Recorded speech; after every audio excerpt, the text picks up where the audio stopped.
In a town far from the city, there was a quite comfortable cabin where Angela lived, surrounded by plants, animals, and a huge forest. The young woman, barely 18 years old, fell in love with Marcos, an elegant young man from a landed family. Their dream was to have many children who would play in the fields and learn about the businesses that their father managed. However, life did not bless them with some children in time, and they underwent expensive and painful treatments with the aim of conceiving. Because of that disappointment, they lived in conflicts, fights, and discussions that only cut the bond of love they both had. Marcos, annoyed, came home demanding that Angela didn't fulfill her duties as a woman, as to give him children, and that she only dedicated herself to spending the money on useless treatments. Every weekend he left home for the bar. When he returned home after midnight, he shouted at the poor woman, "You are a useless mule. You can't even give me a child. Get out of my sight. I can't believe that you can't even give me a child. I am the jester of my friends and families because I married a mule." The poor woman shuddered, crying in silence. This behavior lasted for almost 20 years when Angela, with all her strength, put an end to her marriage because she did not tolerate that Marcos had beaten and humiliated her, saying, "I will go with another woman, with many women who love me and can give me children," in his state of drunkenness. The poor woman was devastated because she never imagined that the man she loved and with whom she had been struggling to be able to conceive had beaten her. Angela had decided to improve her quality of life. She looked for a job as a supervisor in a dairy company. She was doing quite well, and she decided to celebrate her 38th birthday with her friends and family. Everything was planned. It would be in the field with large pots of food and an orchestra. However, it did not turn out as she imagined, because on the morning of the birthday, Angela felt very bad. She was dizzy, vomiting, so much so that she could not even stand up. She called her best friend Rosa, who took her to the hospital. Suspending the celebration, the woman underwent analysis and checkups. When the doctor invited her to the consultation, he gave her the news that she was 4 months pregnant. When she listened to the doctor, her mind became cloudy. Her body shuddered, and the only thing that she thought was, "How is it possible? If I've been trying to get pregnant for years with medications and interventions, and I never succeeded, and right now that I'm alone, I'm pregnant. God, please enlighten me. I don't know whether to call Marcos and tell him, but the truth is that I don't want anything with him anymore, because in all the years I've been married, I've never felt as whole as I do now."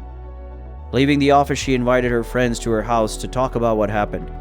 The girls, quite intrigued, without hesitation accompanied her. When she gave her news, a scream was heard. The friends were happy about the news, but they did not hesitate to tell her. "Angela, beautiful friend, congratulations for such a valuable miracle that you carry in your womb. But before you decide anything, I would like to tell you that after years, I see you at your best. Don't waste it. I know that with your work you can support yourself and the child. Also look, we are the aunts of your little one, so please think about it," said Rosa, her best friend. "Angela, the last time Marcos behaved violently, and I have no doubt that this behavior will be repeated.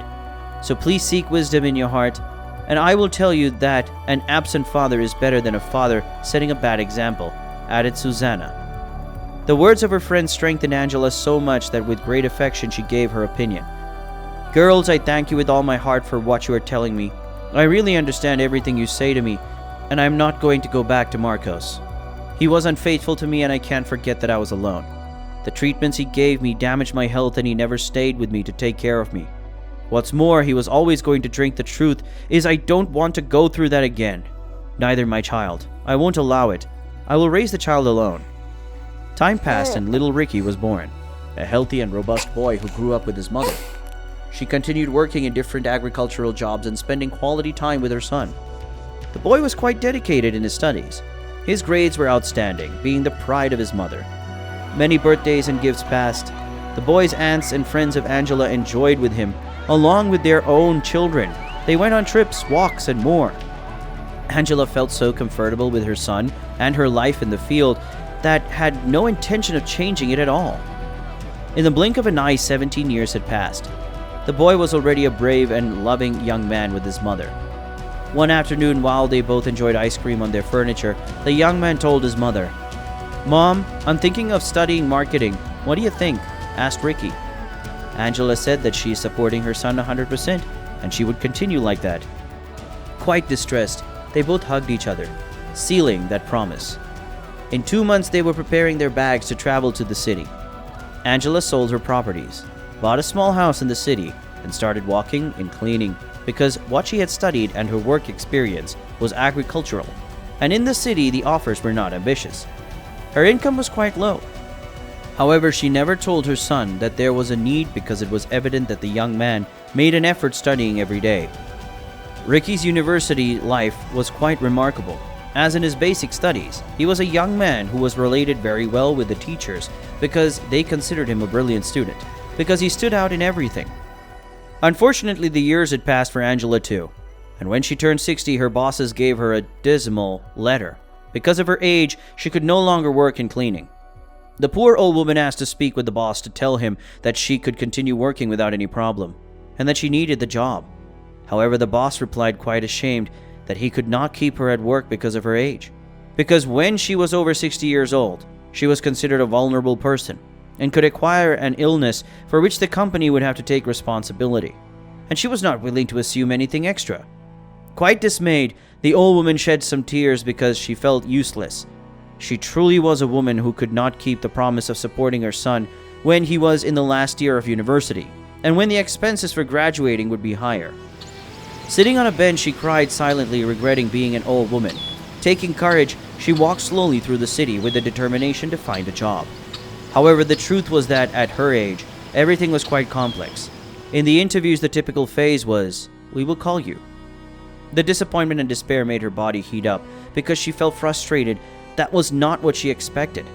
In her heart, she kept thinking about Ricky, her son, and his graduation next year. She even wanted to look for Marcos to support her Ricky, but she was afraid that he would humiliate her and even humiliate her own son.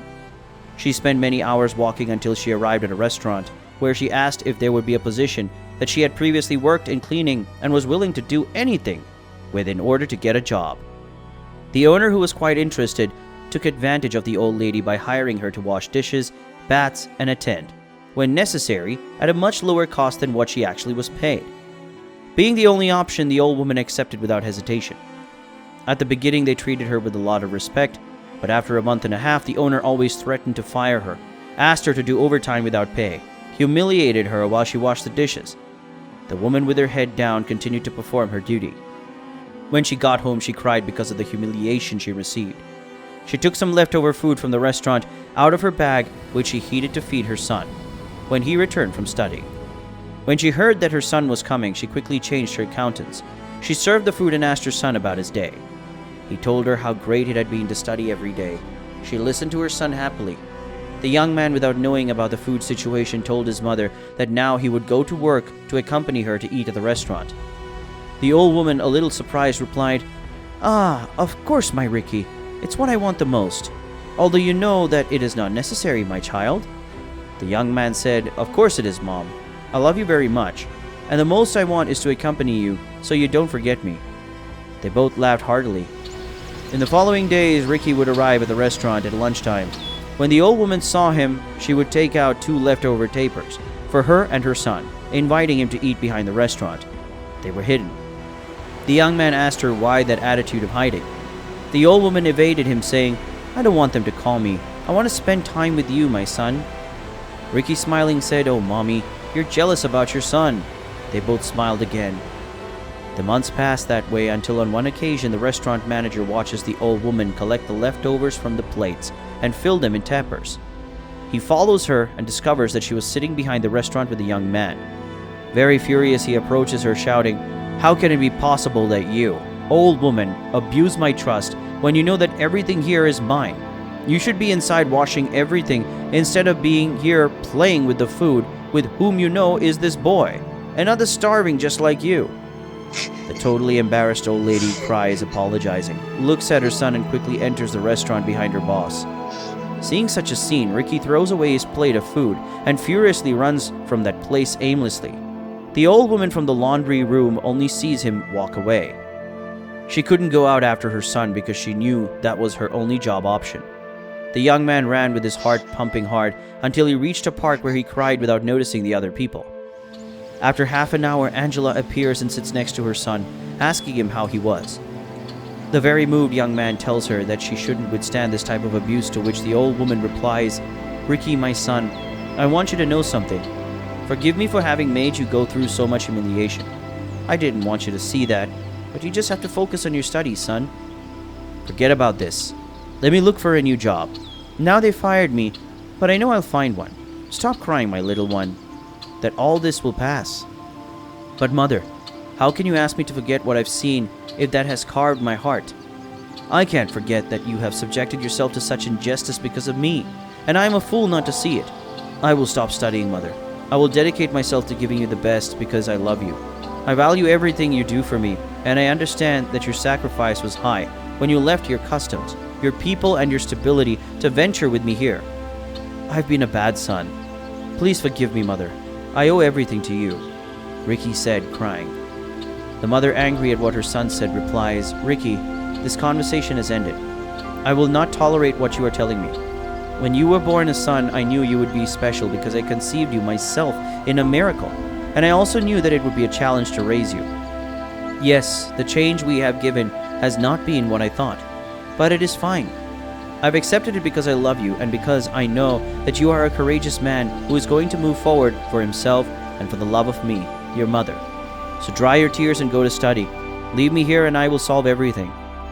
That scene in the park was seen by Pedro, Ricky's university professor, who came to comfort him, telling him that his mother was absolutely right and that the worst decision he would make today would be to stop studying when he is only months away from completing his studies.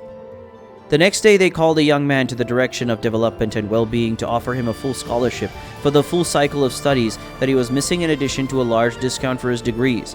In the name of Professor Pedro, the young man, quite grateful, accepted, promising himself being the best for the love of his mother. It was so while he was studying.